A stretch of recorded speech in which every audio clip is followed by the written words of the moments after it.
Hi,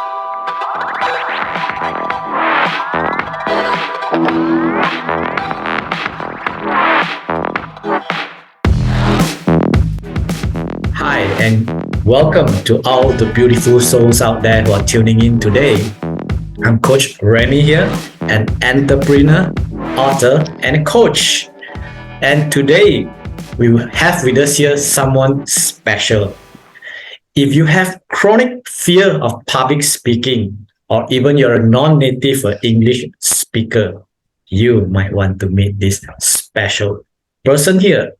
She not only helped many to find their voices, she helped many to find themselves back. That is huge. Now, how she do it, I will let her share in a moment.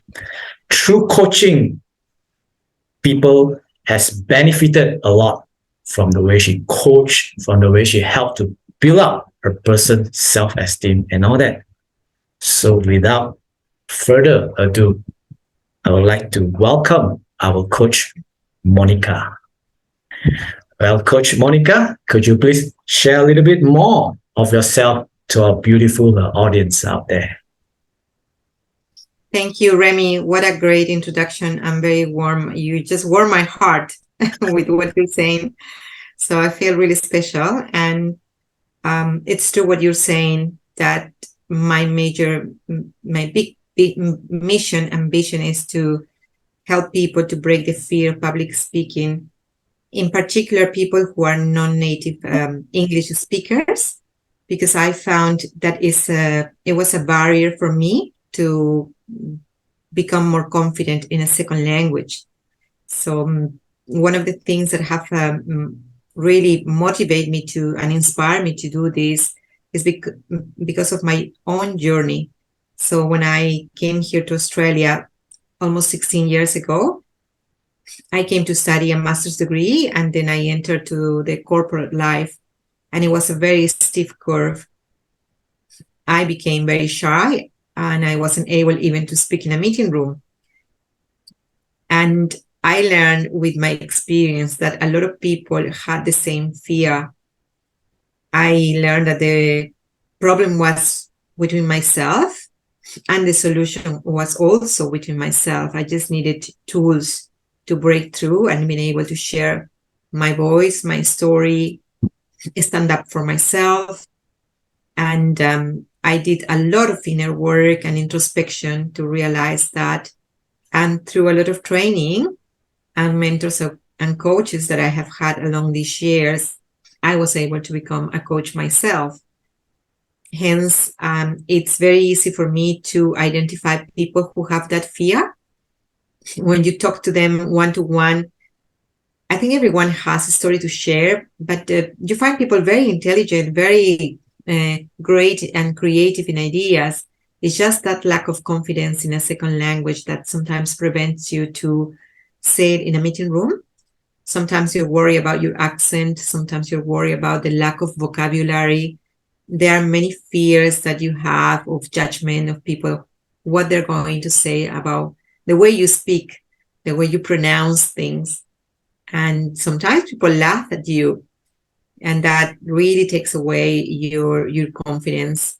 So I learned that I had the solution, and I worked through that. So I'm in a mission now to help as many people as I can to break that fear. One of the main goals for me to do this is because I learned through my journey as well that when you're not able to communicate and express yourself, you bottle that up, and the short, medium, and long term can be detrimental for your health.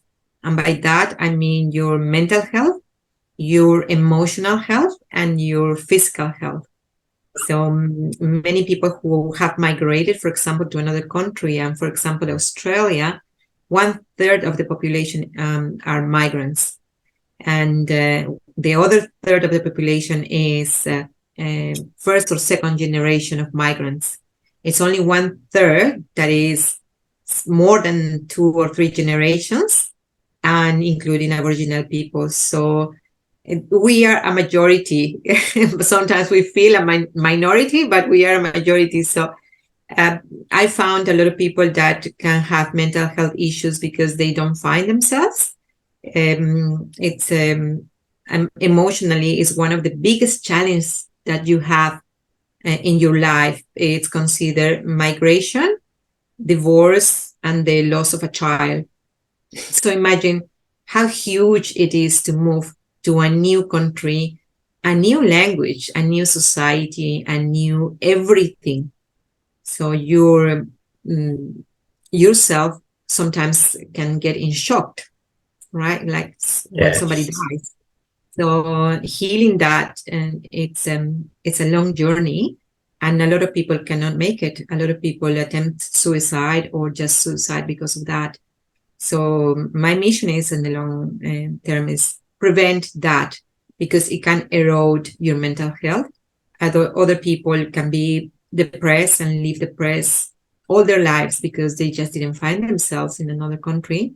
And other people can get physical health issues, autoimmune Yes. conditions that have been scientifically proven that there's a component of emotional deficiency when they get it.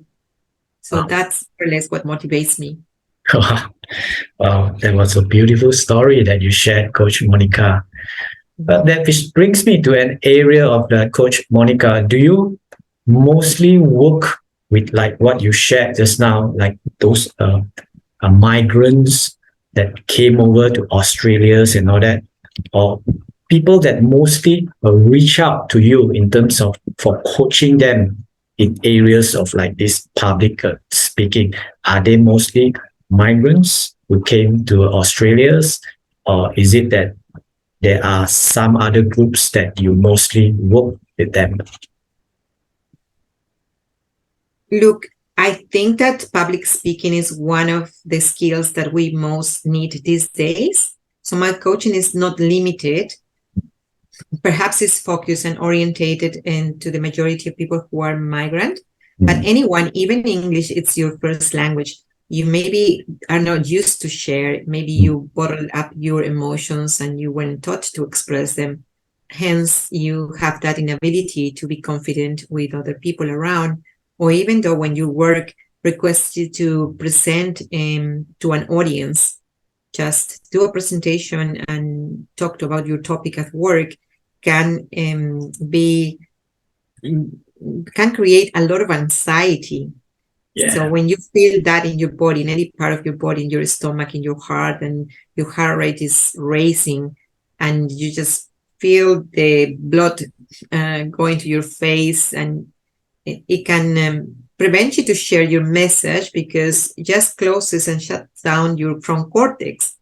So my coaching is not limited to only migrants, people who really have that chronic fear of public speaking and they need to find themselves. So it's open really to anyone who wants to do that. And in particular, I resonate a lot with migrants because that's my background and my story. But by all means, anyone who wants to reach out and get that confidence, I'm happy to help.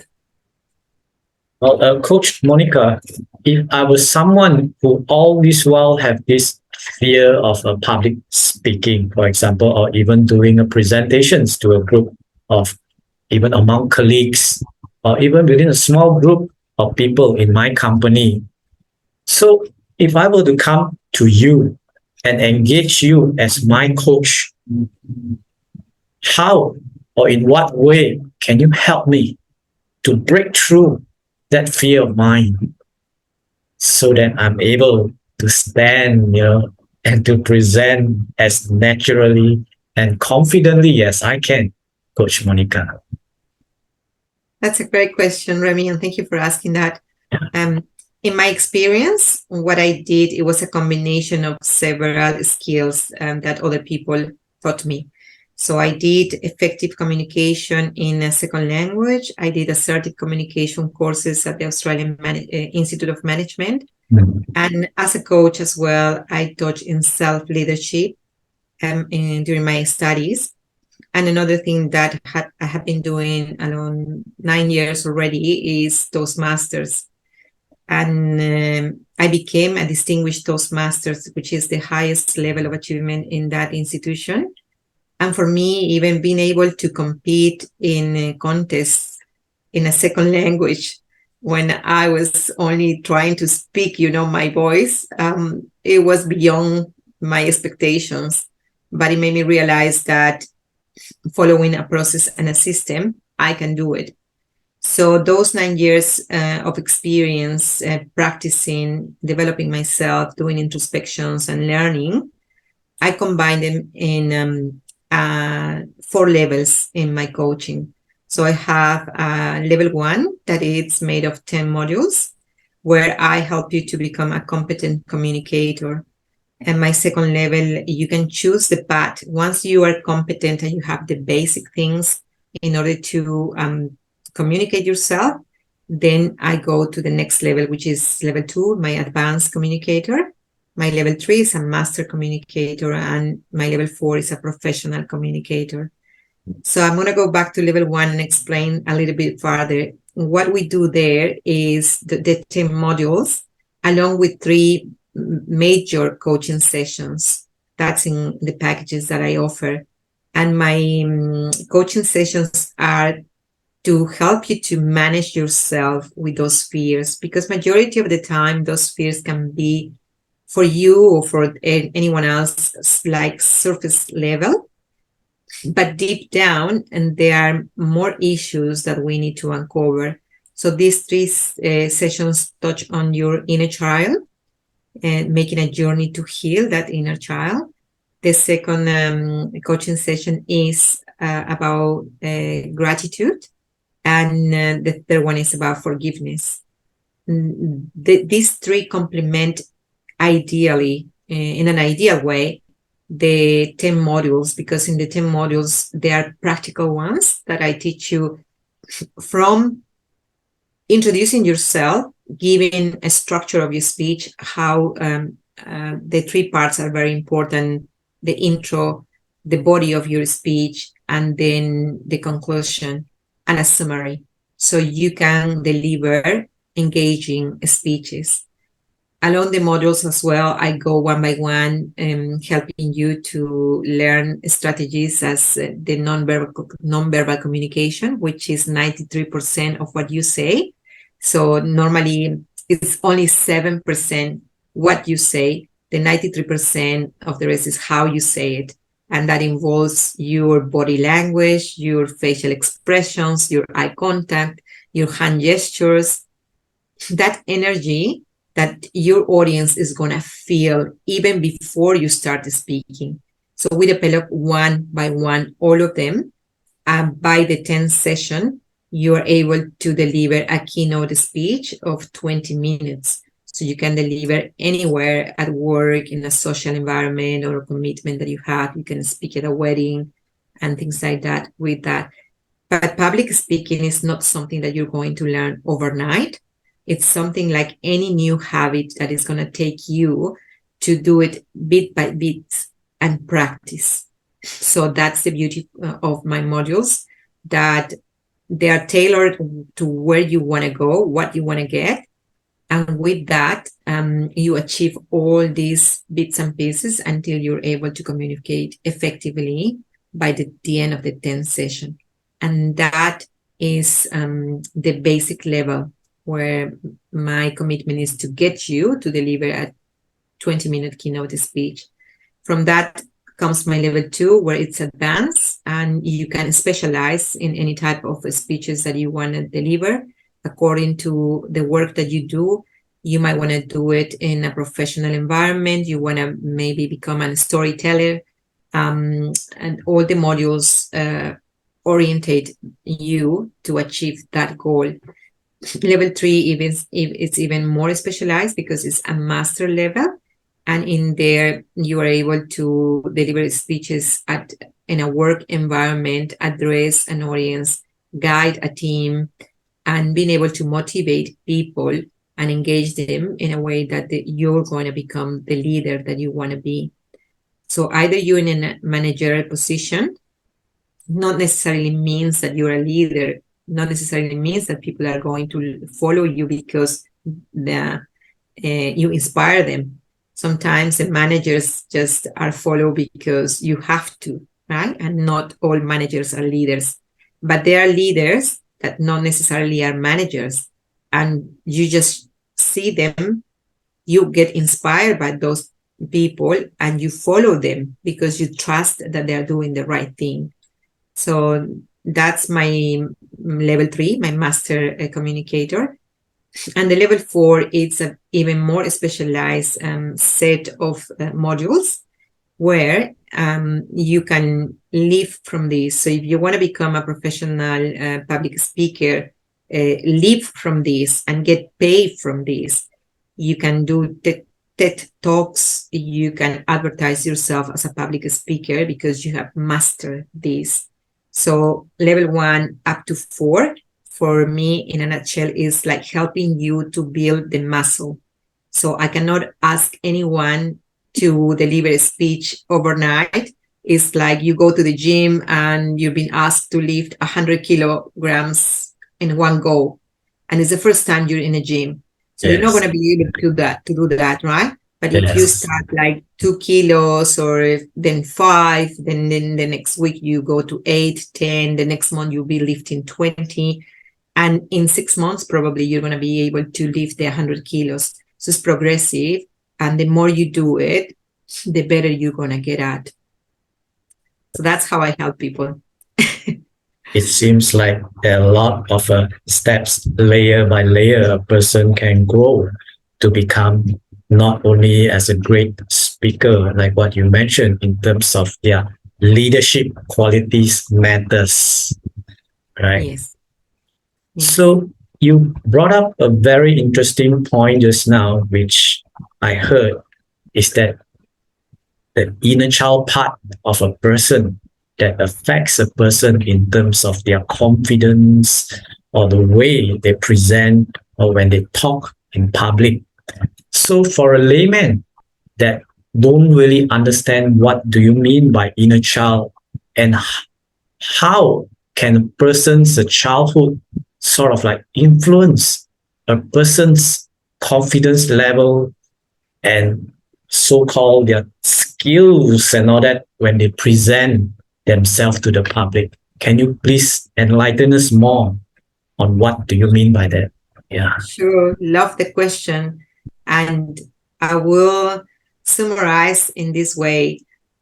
I learned, and I'm a true testimony, when you grow up, when you are born, you are a blank page of a book that you're waiting to write your book, the book of your life. And you write it with your experiences, with the learnings that you have, and depending on the society that you are brought up, depending on the social beliefs that your family has, your parents have the best intentions, but sometimes you get the first fears at home, either because of the education can be very restrictive. You've been told that you don't speak in front of other adults.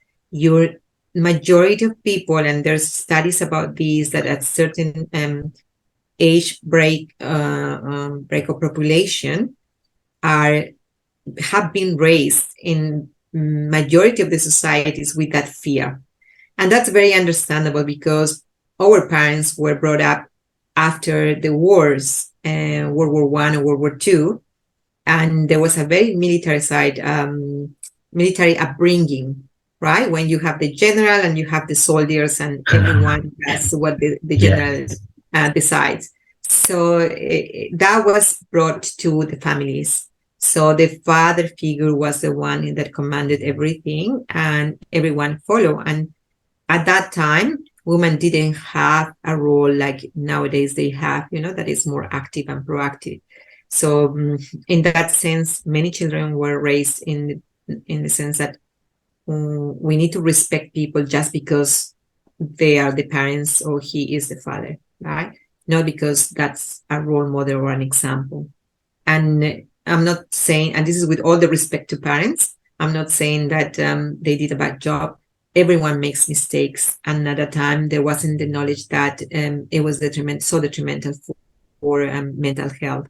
So that's the journey that you do in inner child, because you forget what happened from 0 to 6 years old. That's where everything gets imprinted in you, and all your fears, all your limitations, all your belief system, it's implanted in you. You even didn't know that you were going to have the name that you have, like Remy or Monica. um, I didn't decide the religion that I was brought up. I didn't decide the football or soccer team that I was going to cheer up, or the president or the political party that I was going to vote for. So everything was implanted to us. So majority of people live in that unconscious upbringing, and they just repeat the cycle with their families. So what happens is when you change of environment, when you're confronting with a new reality, for example, a migrant, and you change immediately all that to a new society, new ways of doing things, new belief systems, that can be very confronting and shocking for you. And you say like, I used to do these things this way, and now things are this way. So what happened with what's going on with me? And that can trigger a lot of depression, because you don't find yourself. You find that all the things that you were taught, they're not working there, right? And can get anxiety to you, and you feel really anxious to present, because you don't know really what is safe, what is not safe. Your adrenaline and cortisol are permanently high. So in inner child, we go back and we take you back to that journey in order to find the defining moments where those belief systems were implanted. And those belief systems are the ones that majority of the times can limit you, because you believe that you're not able to speak in public, because you really believe that you're not good at speaking, because you believe that my pronunciation is terrible. You believe my vocabulary is so limited that I will forget things and people are going to laugh at me. So there's so many strategies to overcome that. But the main thing is to learn what is that belief system in your defining moments as a child, and then healing them through this exercise. So it's very powerful when you do it. I totally recommend it. Um, that's a very interesting part of a coaching also, because to many, to learn the public speaking means it's all about just standing on stage and talk and being able to talk non-stop and all that. And many out there, I'm sure that to find this fascinating in terms of the work of an inner child is also included inside the course or even the steps to become a great speaker in life. Yes, It's really an eye opener. it is. It is. I found in with my clients is that once you uncover that and you're able to heal, and it's a process, because you bottle up all these emotions for so many years, you're not going to expect to heal like turning on and off the lights, right? It doesn't Yeah. work like that with emotions, but you need a time to process and someone to process it with.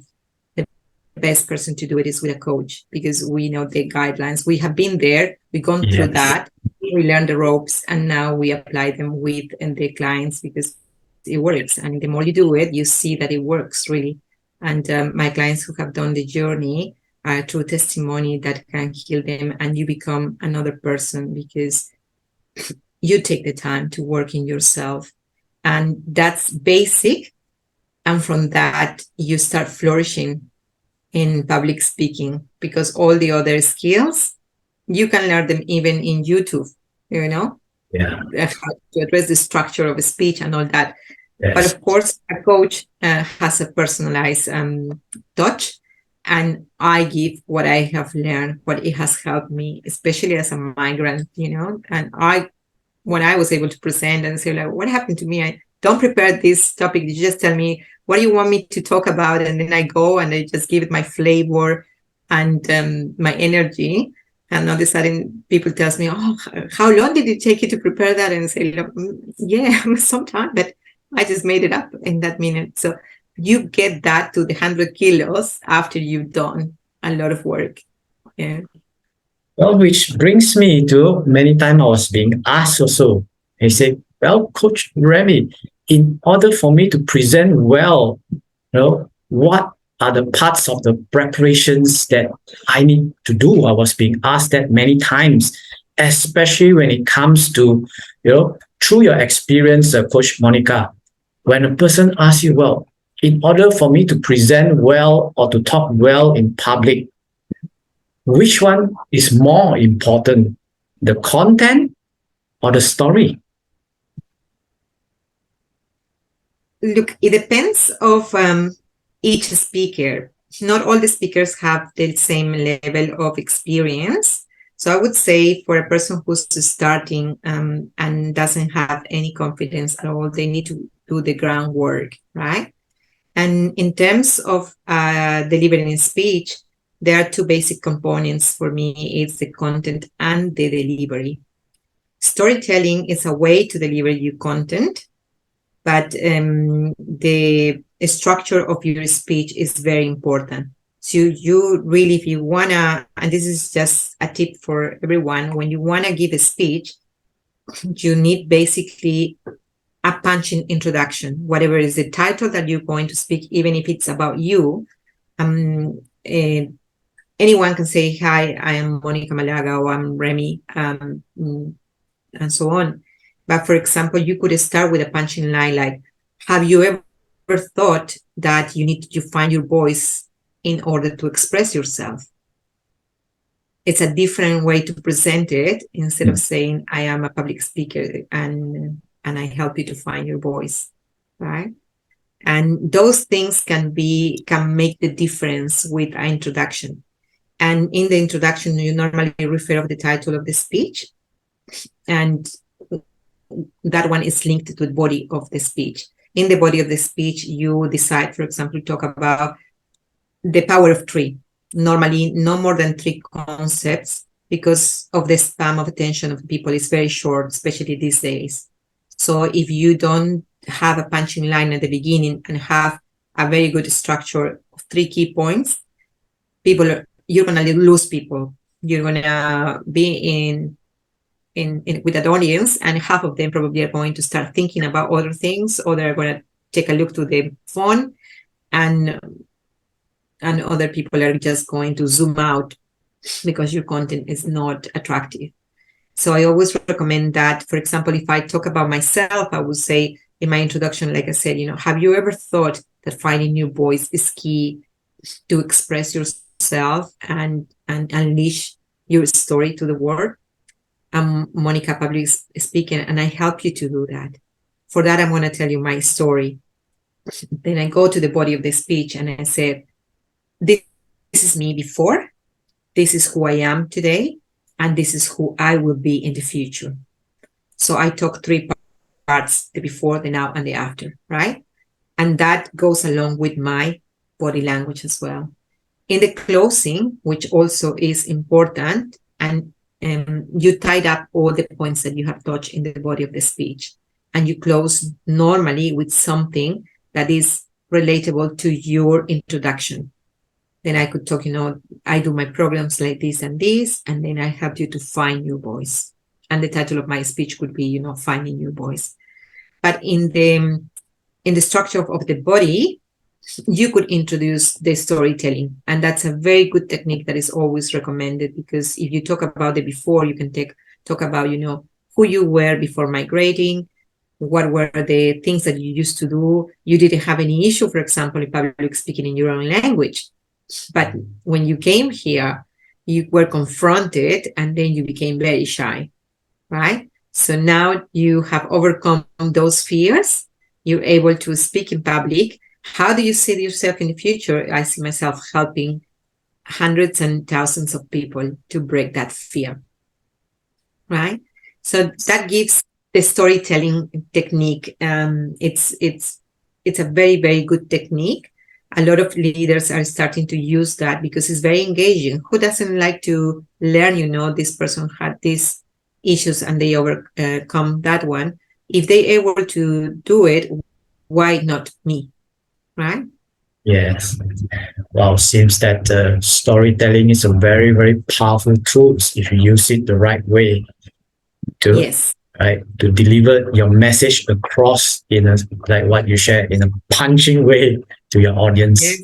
out there, Yes, right? yes. I see. And Because yeah, through I listen to some of the speakers when they talk about when there are too much contents in their presentations or in their talk, people tend to like doze off. There's no story in between to bridge them within what they are trying to say and what the message is. So most of the time, people will doze off if there's too much yeah, content in it. yeah, you can read any content online nowadays.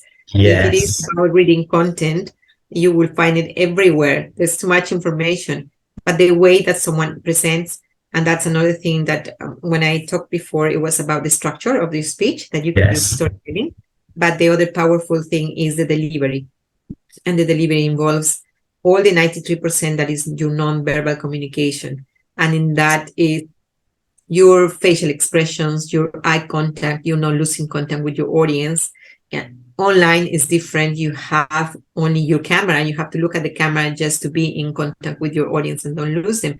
Not looking there, but looking straight to your audience. yes, While when you're face to face, you have to walk around the stage, make movements with purpose, and look everyone in the eye so you have the attention of all of them and engage them, right? So you calibrate the room. That's so there are two things there in the delivery, but always your energy, your hand gestures, your body language. You really are passionate about the topic that you are talking. Otherwise, you just present. And I am amazed when I normally go to presentations and there are CEOs or people with very big titles. And besides that, they do a lot of ums and ahs, and there's no flow in their speeches. They just give you numbers, like regurgitating them. yes. Anyone could do that. Yeah. But putting the human side and engaging people, you really have to learn that, with effective communication. Well, Coach Monica, being mindful of the time. So, if there's one powerful message that you would like our beautiful audience out there who are tuning in today to have on public speaking, what would that be? I would say that the fears that you might have, either fears of judgment, fears of people thinking that you're a failure, or fears of succeeding, that sometimes you're fearful of that can be a success, and then what am I going to do? Any fear you might have is controlling you at the moment. So if you need any help, reach out. Not necessarily me, reach out to anyone to let out your fear and share it and process it. Don't put it under the carpet, because sooner or later it's going to bite you in the bum. But more than that, learn that if you're a migrant, if you're someone who's daring to find their voice and speak up, give your opinion, you have all the right to do it, especially if English is your second language, because you dare to migrate, you dare to confront a new you and leave your comfort zone. And you have to be brave and courageous to do that. And if someone dares to laugh at you or criticize you, there's always going to be people like that. But those are the ones who normally they don't leave their comfort zone. If you ask them, they wouldn't dare to move to another country and confront what you have confronted. So if you were able to leave behind extended family, cultural beliefs, or culture, a beautiful country, food, anything that you leave behind, you are able to find your voice and speak up and share it with the world. So that would be my message. That was beautifully said, Coach Monica. So, to all our beautiful souls out there who are tuning in today, remember, like Coach Monica said, there to reach out, and always remember, like the song, you are not alone. Yeah, so we are here with you. Feel free to reach out to any one of us here, be it Coach Monica or Coach Remy here. Our emails are down below. You can feel free to get in touch with any one of us. So till our next session on 30 Minutes Exploring Coaching, Thank you all for tuning in. We love you. Thank you, Coach Monica. Thank you.